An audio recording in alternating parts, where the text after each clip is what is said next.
And Prague, I think it's one of the nicest cities in Europe, and it's a shame we have such a low ADR, but I believe that it's because we are lazy. Czech hoteliers are constantly complaining about the average daily rate in Prague, which is lower than expected, and it is affecting the industry.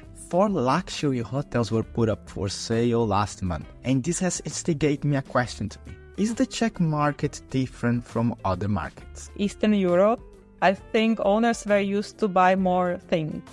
They have to buy new marble fountain, marble floor, new bath, and they think this will bring the customers. They never thought about the strategy so much. This is Martina Lazarova, a Czech hospitality consultant with an amazing experience, energy and confidence. Martina explored 4 mistakes Czech hoteliers make that are ruining their profits. And I bet you are making at least one of them. What's up, hospitality? I'm Mauricio Schiller, and you are listening to the Schillering Hub, a podcast made for the independent hotelier and the industry that supports them. If you like the show, please subscribe to our channel and leave your like down here. Now it's time to get to the chat. Hello, Schillering, and welcome back to another episode of the Schillering Hub podcast where we talk hospitality. And today I'm very excited because I'm bringing someone to speak about the Czech market. It's not every day that I can bring an insider to discuss everything that happens around here. And if you are considering moving to Czech Republic to work, or maybe as an investment, buying a property here, we're going to bring lots of insights that can help you to make that decision. And for that, I'm inviting Martina Lazarova to talk to me. Welcome to the show, Martina. Hello, Mauricio. Thank you for having me. I'm very proud that I can join this show. Now, I am glad to have you here sharing you. We met before, had a little meeting, a little coffee meet to get to know each other, and you have so much to share. You have such a great experience. So let's get to it. Our listeners here want to learn more about you and what the Czech market has to offer. But first, we always start with the humans. So, Martina, share a little bit who you are, please. It's very simple. I always want to be hotelier. I study hospitality and I work in hospitality industry, and I'm happy that I found my mission in life, my passion in life. And I think it's something very unique because most of people are searching for their passion. But I was lucky, and I was also lucky during my career that I was most of the time on good place. So most of GMs, I started as receptionist, then in a corporate company in Hilton, Prague, which I was lucky is one of the biggest hotel in Europe. I believe 791 rooms. Wow. So that was my start. So that was my only experience with the hotel. And it was very good for the standards. Everybody who ever works in corporate, I think, have the same experience. So that forms all my career for the future. And of course, I'm business lady, and I found it very fast, very quickly. So I was then front office manager, shift leader. Then I was on the events, on in-house group department doing events for 1,000 people. And then I was on sales executive, selling those events. And then I said, okay, it's enough. It was very, very difficult to grow that time for women. Now maybe it would be different 20 years later. But I was lucky. I had the call if I want to try sales manager position, which after a few months turned to director of sales position. In a design hotel, there were only 2 design hotels in Prague. That was 200 rooms. So very small hotel for me that time. Compared. And really nice experience. And then I had a call again from the headhunter that they are searching for the director. So it was difficult in my career to go step by step, but I think I was just brave And I always said yes. I was not scared because I always took it as a challenge. And after being general manager, I think I was 26, I said, okay, I know everything now. You were 26 when you got offered a general manager position? Yes. Wow. So I believe after that experiences that I can do everything. So I set up my own company and I started consulting. It was because I was young. No, but like you just share so many elements of your story here, and I will just stop to get inside a little bit, understand a little bit more, because you mentioned 2 points that are very, very important. One, growing as a woman in your career in the beginning. How different was back then to how it is today? How do you see that? Most of the time I was also a member of Business Professional Women Czech Republic, and I saw it from different perspectives. Sometimes I have questioned whether it was difficult for me as a woman. For me, it was not difficult because I knew I will succeed. I have to work hard, maybe harder. And I didn't really think about any comments of my colleagues. There were comments, of course. Some funny, some not. That's life. But as I said, I found my passion and nothing can stop me. So it was not difficult for me, but it was very different. Now I think it's not also easy because some companies, they have this gender hire, and some men can now think that woman was hired because of quotas, which are not yet here, but will be soon. For some companies, they are already. But for me, it's no difference. Men, woman, I think everybody have the same chance. If you have the passion, you can do it always.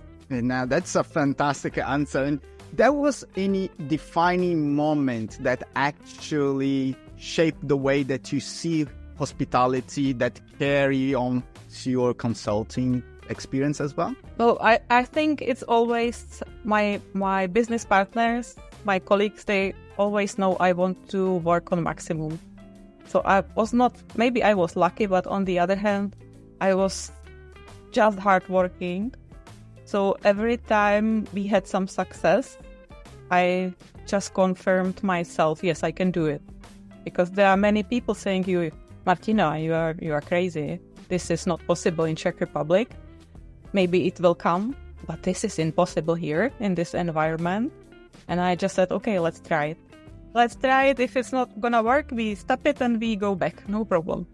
So when blonde lady, 30-year-old, is saying to you as owner, some can be shamed maybe, some can be like, okay, she's crazy, she can try. It can be different product, different services. But maybe, again, I was lucky. Like 95%, something we planned, we made strategy. It was just working. So for me, those small steps were forming me. And of course, you have to meet the right people. That's fantastic.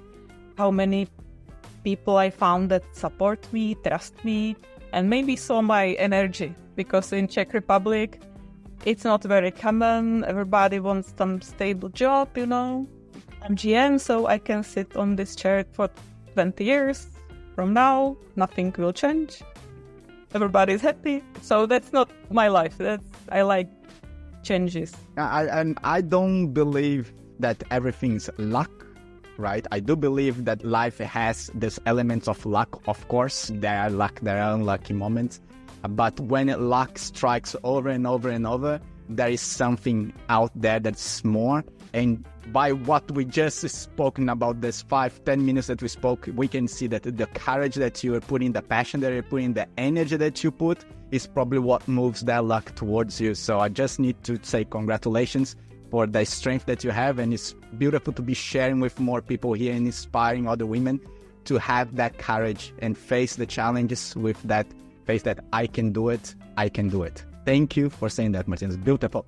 But when we come back to challenges, because you just told me that you face the challenge, I can do this, and you go and do it. But there was any situation that was so challenged that you encountered that you thought that this is going to be very difficult, but then how you overcome that? I think it was, thank you for kind words.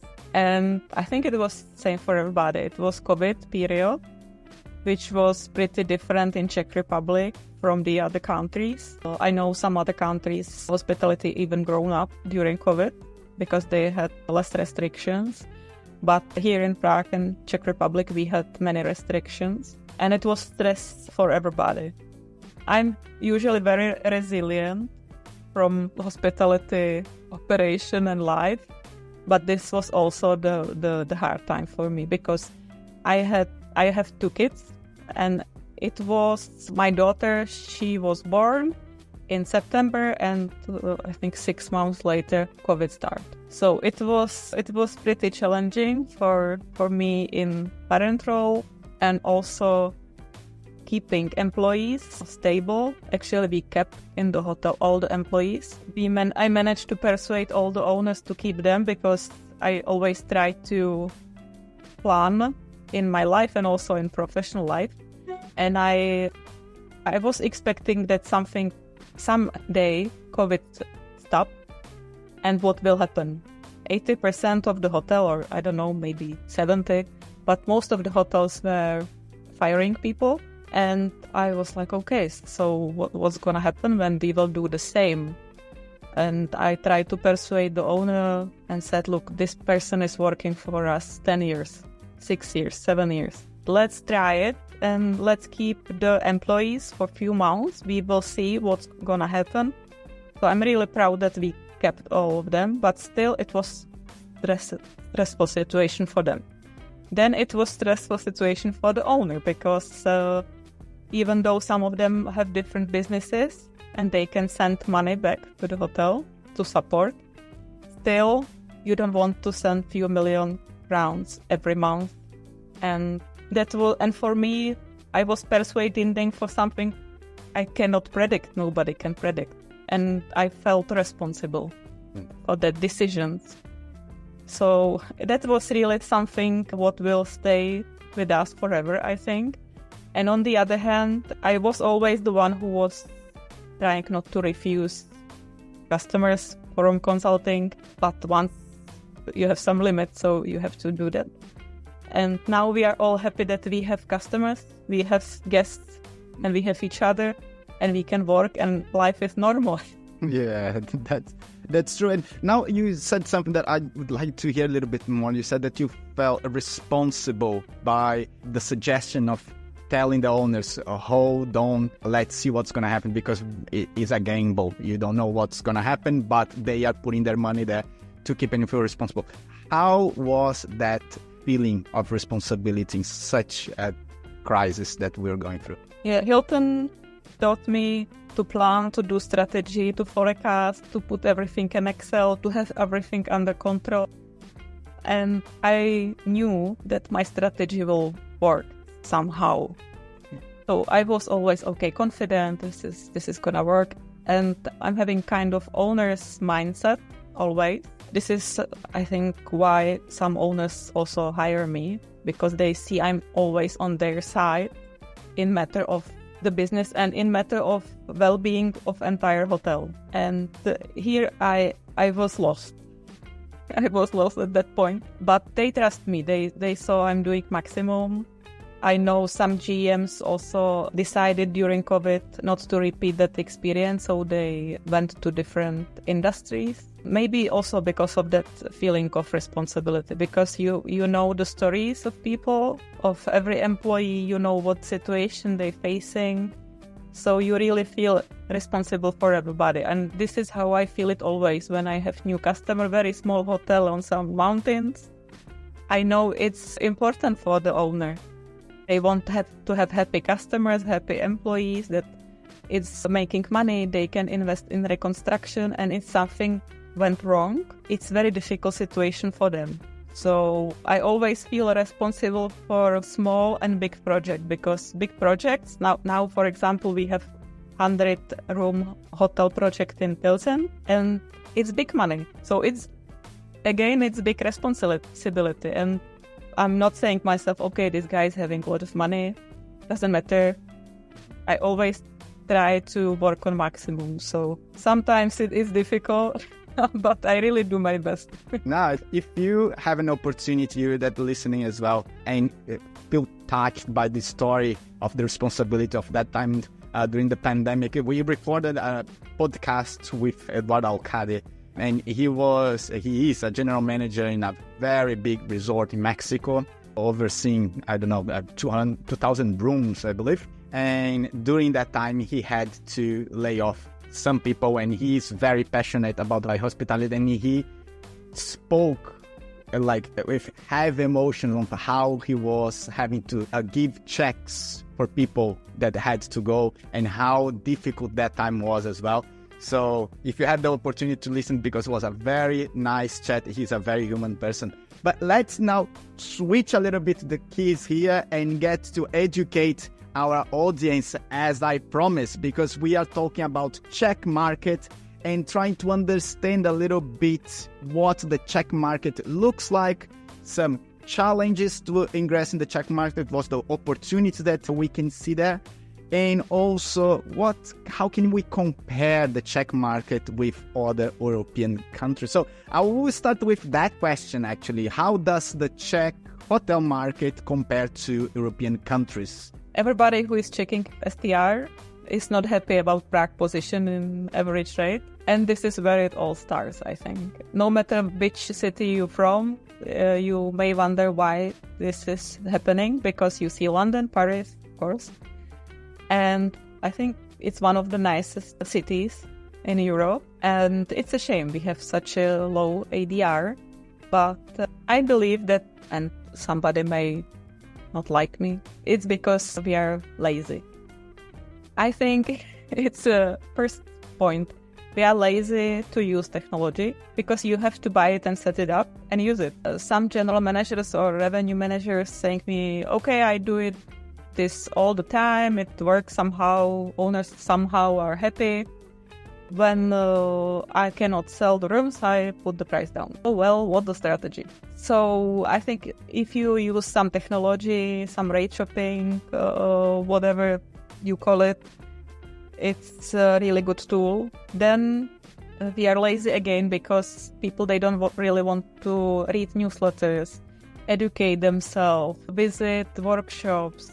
I think it's something what you need to do to educate yourself all the time in our industry, because you will not stay on the top. You have to really keep the track. After COVID, it's very fast. And some general managers or managers, they just don't follow that. So also, I think this is the reason. And again, they are not brave enough. They don't trust their product. We invest a lot in the hotels for employee training, product upgrade, to be able to put the price up. And again, for that, you need to go to the owner and said, look, I need this money because we need to improve in here and here. But again, it's work for the general manager. So I understand not everybody wants to go through this process.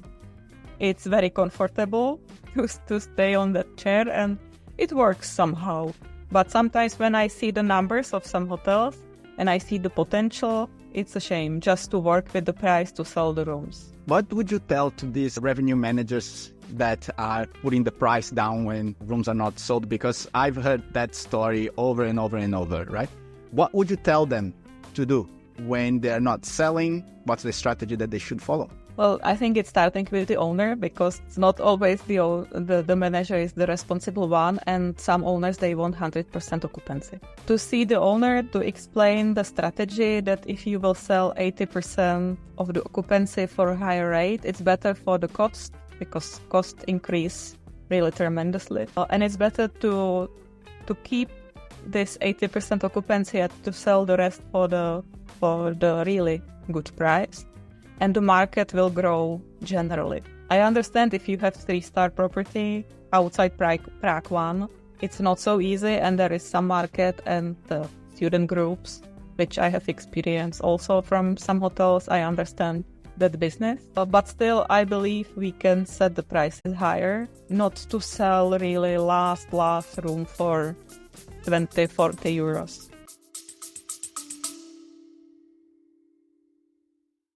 sorry to interrupt. If you're enjoying the show and if you're learning something new today, please consider following the show, subscribe to our channel, or leave us a review.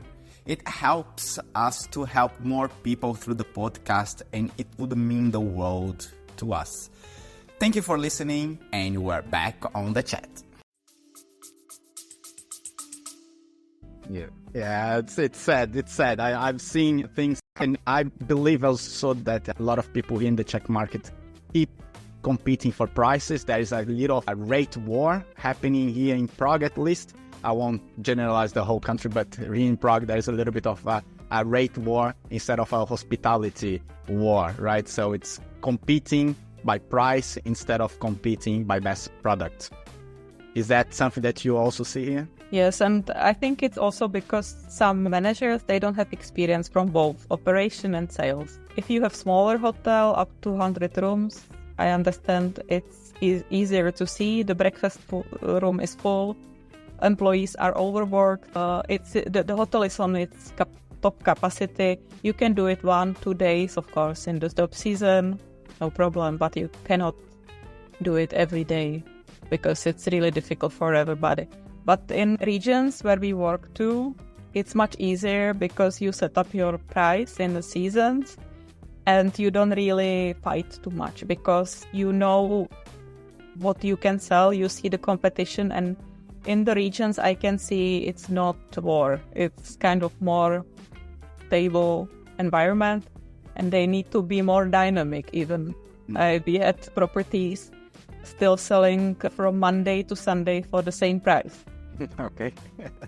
But it still exists, so that's why we are consultants and we have to explain, because we have people from corporate quitting their job, renting a small hotel, starting new life, and they don't know anything about hospitality. So for them, this small advice, it's big advice. It's true.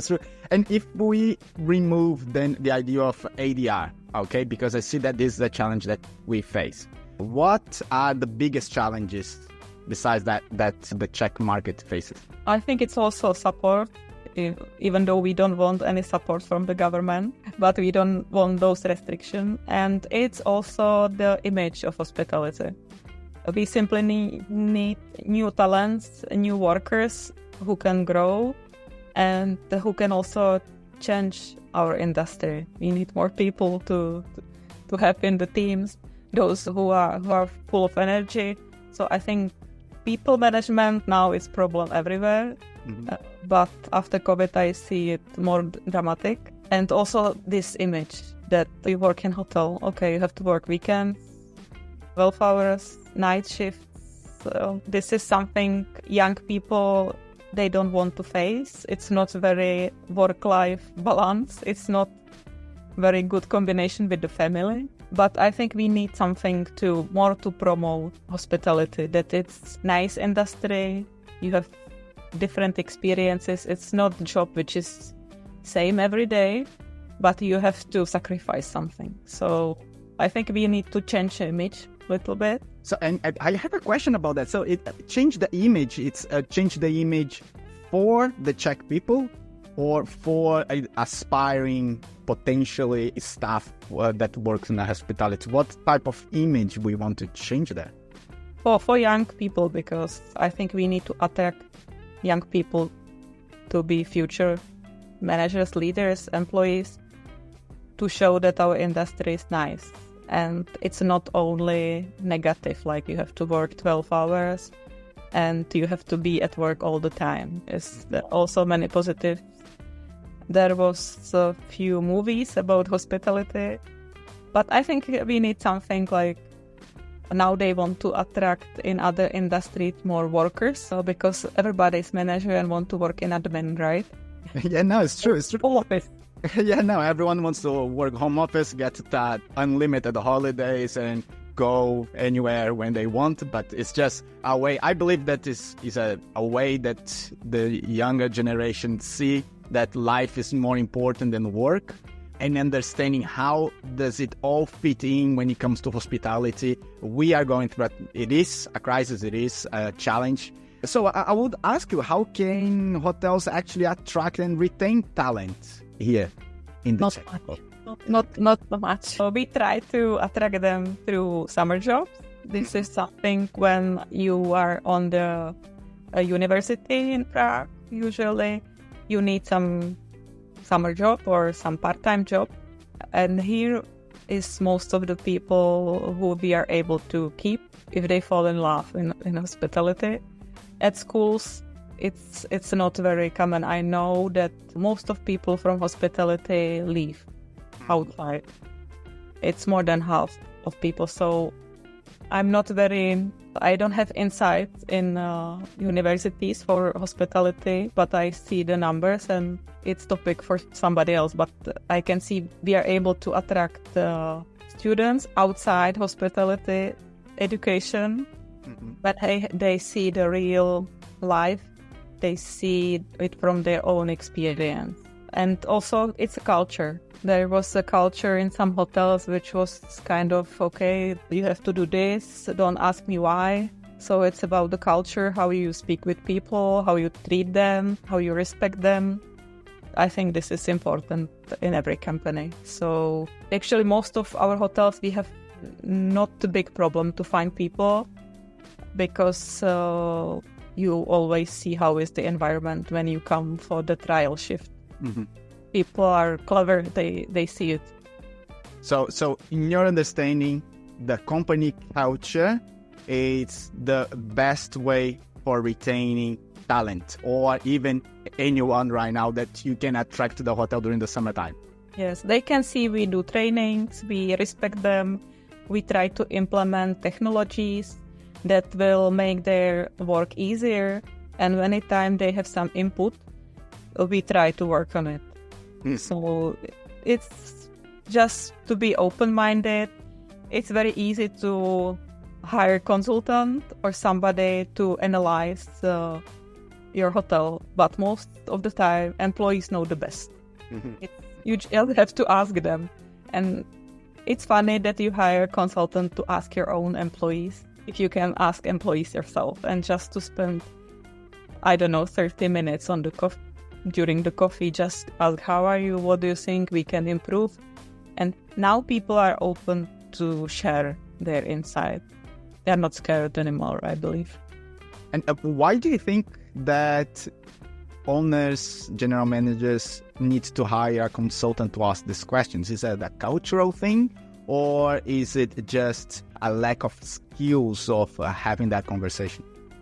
I think it's more culture. Most of them, okay, I have more businesses. This is working somehow. I think if you can grow by 20-30%, it's nice, and you should try it. And to do it professionally. And then it's you have more joy. You don't have to send so much money back. And in Czech Republic or Eastern Europe, I think owners were used to buy more things.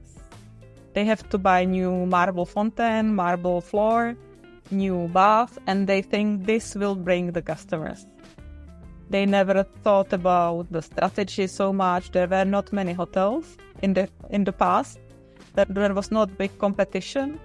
So the business was working somehow. And I can see when they come to some point, they see they have problem. And mostly when they have some problem, they contact us, and they see when we explain, they invest some money, but they can see this return on investment. But I understand it's culture. They were used to buy cars, items, and they see if there is some value. In the history, there was, when somebody was consultant, like, what are you doing? Like, people pay you to give advice? Now I think we are more open-minded, we are in a different stage. So they see the value of advices, of this ability of analysis. And from your own experience, you come to the hotel, you spend a few hours, and you already know more or less what's the problem. You look in the Excel, in the books, and you exactly know what it is. True. And you mentioned a technology that could be actually an attracting factor for workers to actually stay in the job. So how are the Czech hotels implementing technology right now? Because when I arrived just before COVID, I felt a little bit of a lag. We are lagging behind other markets in implementing technology. But after the pandemic, I see a big movement on inquiring about technology. I'm not sure about implementing the right technology, but I see that there is a big move. So how are the Czech hotels implementing this technology and facing guests or to help the staff? But yes, we are on a good way, and I am in touch with few technology companies. Sometimes when they start, like checking the industry in Prague, they're surprised that we are not using many tools, and we don't want to pay so much. So when they compare it to Germany, they compare it to France, and I set the price for the channel manager to the hotel 100 rooms, and they said, wow, I'm not able to pay that amount monthly. That's too much for nothing. It's technology. So it was quite surprising for them. But anytime there is new hotel which is joining, and employees are able to share experience, starting from reception to managers, and they persuade the other employees it works, because people are moving around through our 700 hotels in Prague. The network effect, right? Yeah, It helps, but even in our small hotels, we try few companies, no matter which countries they are from. I think we try one from Latvia. Now I start with one company from Romania. I was the brave one with the first hotel of DH, channel manager in Prague, 10 years ago. Wow. When Gregory came to me and showed me Availpro at that time, that was for 4 properties, I think more than 400 rooms. And we were the brave one starting. And now they have, I think, hundreds of hotels. So it was a brave decision. But I'm happy that we tried, tested. And the Edge is perfect tool for me. Of course, there are the others fitting just perfectly for each different hotel. But it's always about trying. If we would think as advice for some tech companies that are considering, of course, taking on this big market that we have here, as you said, just Prague has 700 hotels. So what advice would you give to these tech companies to get prepared when trying to break into the Czech market? Not giving up after first meetings. Yes. And be patient, really, because it's not easy for the managers to change the system. So sometimes you are not just coming in good timing. It may be that the hotel implements some tool, and when I change web pages and somebody come to me, okay, I have the better possibility than what you have. Okay, I'm not crazy. I'm not going through this process again. When you want to change the channel manager, PMS, well, if you change it 1 or 2 years, if you are not desperate about what's doing, you probably not gonna change it. So build the brand, build the trust, be visible. And I think when you have a good tool, you will succeed. You see the example of the Edge. It took them few years. And if the tool is helping everybody, starting from receptionists to the managers, you will just make your position and then you just grow. Okay, so be patient. Find one that is brave enough to take you as a trial, do your job, deliver the product that you promise, and then wait for the wave to spread, right? Good advice. And how about sustainability? Are Czech hotels adapting to more sustainable ways to deliver hospitality or? Well, I have a good example. I'm sure you know Gabriela from Best Western. Yes. And they are doing just great with implementing just simple steps. And when it brings guests and the profit, and everybody can see that, I think they're starting slowly to follow. Because some hotels were wondering why to do that. why should I not do it the old way? Because they don't want to innovate so much. And now owners can see that they can save, that it can bring new guests. And there are owners, they just want to be leaders and they want to do it different way, even though it's not bringing money on the first hand. So I can see some which are doing small steps. Of course, to changing light bulbs to LED, and those small steps, recycle, to persuade employees to recycle and not to use elevator. These small things are making big things at the end of the year. So this, I think, it's starting here. We are a little bit late. And also laundry, where you buy the laundry from. I found a company which has all these ecological labels. If I would say this to the owner 5 years ago, they would say, "Why, Martina?" And now they are not asking, they trust me. And I said, I think it's just good to do that, to support the companies where they do it good way and it's helping the planet. Why not? If we have this opportunity, it's accessible for everybody if you have a choice. And ESG, it's my business professional woman topic, because it's not only about ecological things, it's about employees, diversity, not only men, women. And again, as I said, it's culture, respect, and everything is connected at the end. So this is something hoteliers, I think, discovering, and I think it's only for the good of the employees and the guests.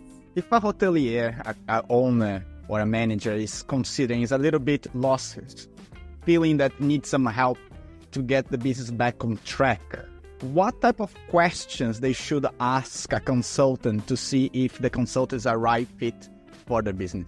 Well, I always ask the question. They usually only ask how to do it. So I ask many questions and they talk. And I ask, like, what's your target? What do you want to achieve? Because some owners, they just want to have zero and to have fun. Some, they want to have a very high profit. It's very target-orientated owner. And you always want to follow that goal of the owner. Because you don't want to make 100% occupancy if the owner wants to bring friends and have fun in the lobby. No, Martina, why are there so many people? I don't need that. Yeah, and if last time we met for coffee, you were going to a big talk with politicians about Airbnb or short-term rentals, which has some pressure. I've been watching on LinkedIn, some general managers are complaining about the rules that the short-term rentals get here, that they don't pay some taxes that hotels need to pay. And you're involved in that conversation. Can you tell us a little bit of the short-term rental situation in the Czech Republic and your role on helping the market to absorb or understand their position? Yes, I'm expert in Prague 1 committee, and we try to help the residents to have better life, because it's not easy to be resident in Prague 1 together with the tourists. And I understand it's business and it's money for them also, for them, but there needs to be some balance, and this is why they ask me to help, and we try to solve problematic cases one by one. As I'm saying, to really put elephant on pieces, because you can't solve that big problem or big situation immediately, and we all understand on the committee that it's not 1 month or 1 year process. So we try to do it step by step. Now there is a law which is in progress, and it should probably go to the Senate, and it will come to some regulation. What we're trying to achieve, it's a balance between hotels and Airbnb apartments, because you don't have same conditions. You already mentioned not all of them are paying taxes, city taxes, not sending the IDs to foreign police, so that might cause some security problems. Also, they they don't have to pay the same for what is in the apartment. You don't have to. They usually don't pay for the trash because they have more trash than residents, so they should pay more. And the fire and safety is not the same. So not everybody is aware that when you stay through Airbnb, well, if there is a fire, you are in more risk than when you are in the hotel. Because when you are in the hotel, you have staff, you have all these procedures, people are trained. But in Airbnb, you are in some apartment, you wake up and nobody help you. So this is the risk which is here, and we are just trying to put it more in balance. Some people are more, let's say, aggressive. Okay, let's stop it immediately.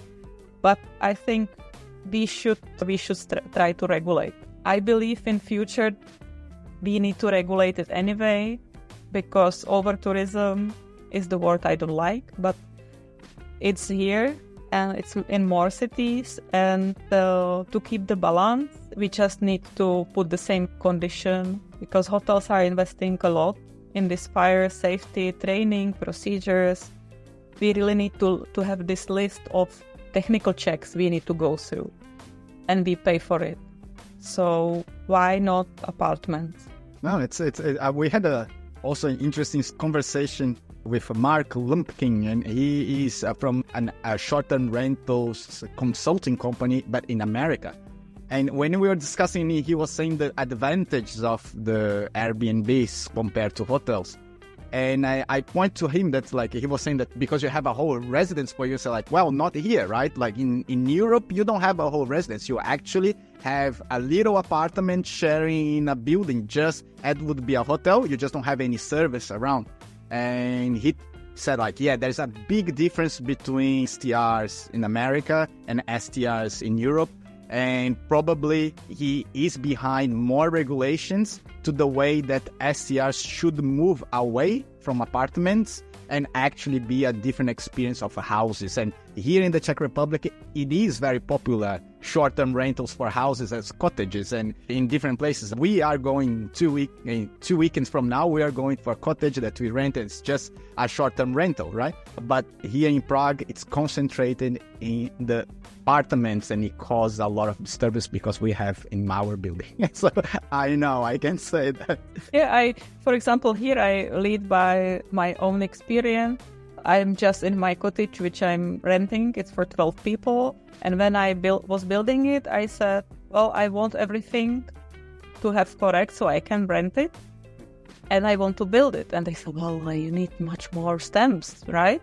I said, well, I will go through it because I want to make sure if somebody will make fire, I want insurance to cover it. So I just want all those stamps and go through the process.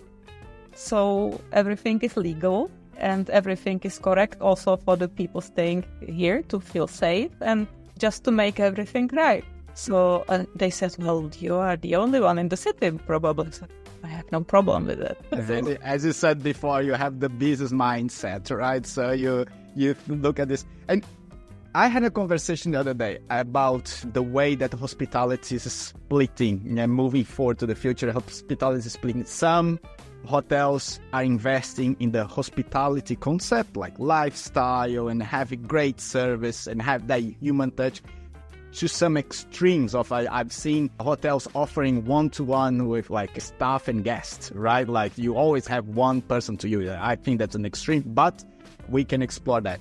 And there is a big movement towards automation and getting less and less people involved. What some consultants are calling the vending machine. Yes, just like putting a coin, you get a cane. You put a coin and you get your hotel room. So becoming vending machine. When it comes to the Czech market, what direction are we taking? Are we taking here the direction that goes towards more hospitality in a human touch way?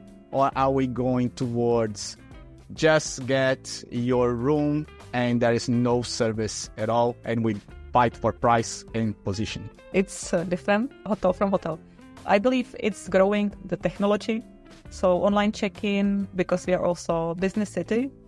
So it's growing. You just have self-check-in and you go to your room. You don't need to speak with people because you need to be fast, efficient, and you just choose that type of the hotel.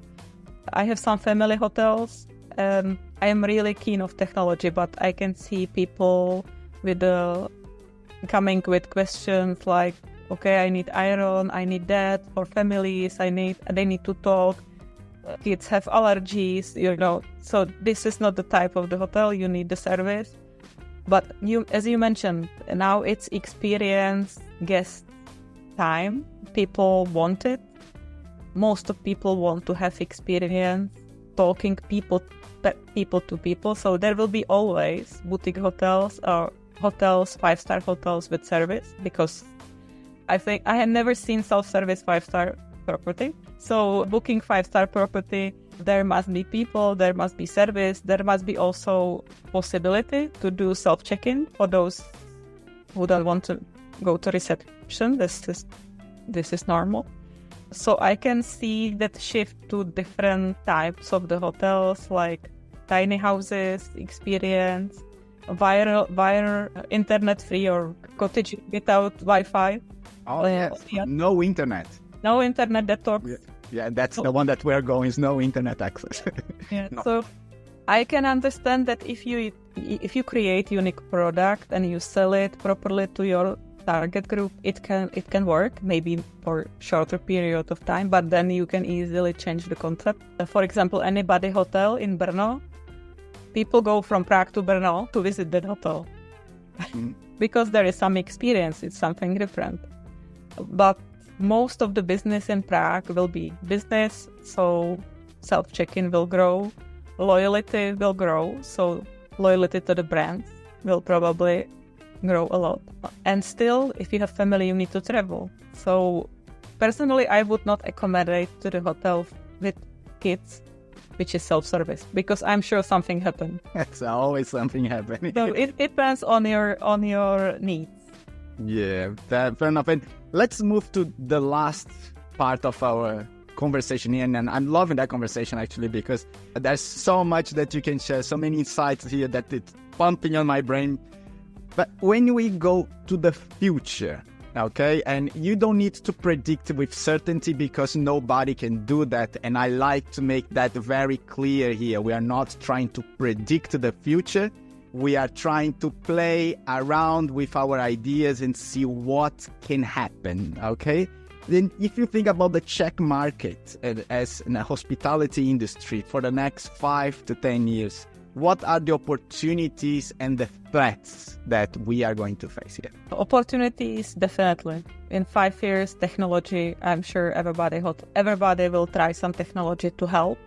If people will not lose their job, it will just replace some work. AI, I think everybody needs to try it to help also the communication. I bought Deeply recently. It's amazing what's possible.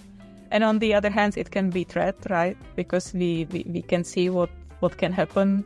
For 30 seconds of your voice, they can replicate your voice and use it. So also it's opportunity, it's threat, everybody know that. And I think we will see some regulation in hospitality, which is big threat. Parking is problem, we all know it. And it will be regulated also. So any type of regulation from the government is always not good for us. And also ESG and Green Deal. Green Deal is threat for me because sometimes we put more regulation or more rules to ourselves than are healthy for our business. But some ecology procedures or ESG procedures are good for us, and it's opportunity to save money, as I said, gain customers. So I'm quite positive. So it's difficult to find threats, but I can see many 5-star hotels coming to Prague. This is great for the competition, for customer care. More 5-star properties we will have, more good people, employees, managers we will have. And anytime there is new hotel, I'm happy to accommodate in, to see how they're doing it and to implement it in some way with our customers, because I don't have to invent something new. You just see how others are doing it, and you try to see how to improve it. So I like competition, and I hope there will be a few more hotels to upgrade ADR, upgrade customer care, and help the city to grow, because we really need it. We need more culture. One last question. When it comes to the personal, you said in the beginning of our conversation that we should try to attract more people from other countries to change a little bit the image of how hospitality is, and change that, let's say, not even only image, but the energy around hospitality. What can be done by hotels to attract talent from other countries inside the Czech Republic? Be more flexible. That was not before in our industry. Sometimes I'm finding the position for the great employee I have in front of me, which is not very common. But when I see the potential, I try to catch that employee, lead it, and put it in one of my properties, because I can see the talent. Normally it's the other way around, that you have this 12-hour shift and you just searching for somebody.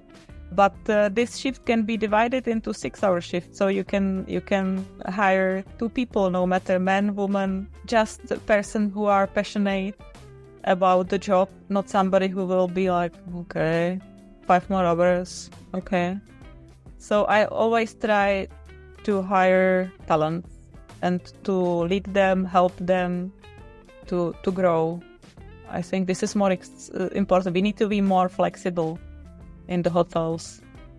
I hope that message gets through, because I agree with you 100% that it's a lack of flexibility, understanding that work is a person, so there's some personalization that we can also implement. It's not just a block of people that should do short week, long week, but we should just consider what are the opportunities that we have to treat them as a human being, really, and get that flexibility in the go, and how can you use the automation and all these tools that are coming here to facilitate that work, so they can do, as you said, 6-hour shifts instead of 12, and having more time to face guests. I love that discussion. I love your ideas. Martina, how can our audience contact you and learn more about the Czech market or work with you? I'm trying to be active on LinkedIn, so you can drop me a message. I try to answer all the messages. And of course, if you want to call me, my phone number is accessible there. And I'm looking forward to help new talents. If you just want support or advice, or I'm available for the coffee. And the hotel owners to help to grow, because few percent is a lot of millions. And I also try to mentor general managers. So if you feel you need some support or you need inspiration, I'm free. And we do inspirational breakfast, for example. So we go to different hotels to see how they do it, and just to inspire each other. That's great, and I hope that people will be able to see your profile in the Schillering Hub as well very soon. Thank you, Mauri. Martina, thank you very much for your time. Thank you very much for sharing insights. Really like the conversation, and I hope that we did a great job showing and showcasing your life here in hospitality. Thank you very much. Thank you. Schillering, thank you for listening. I'll see you next week. Bye.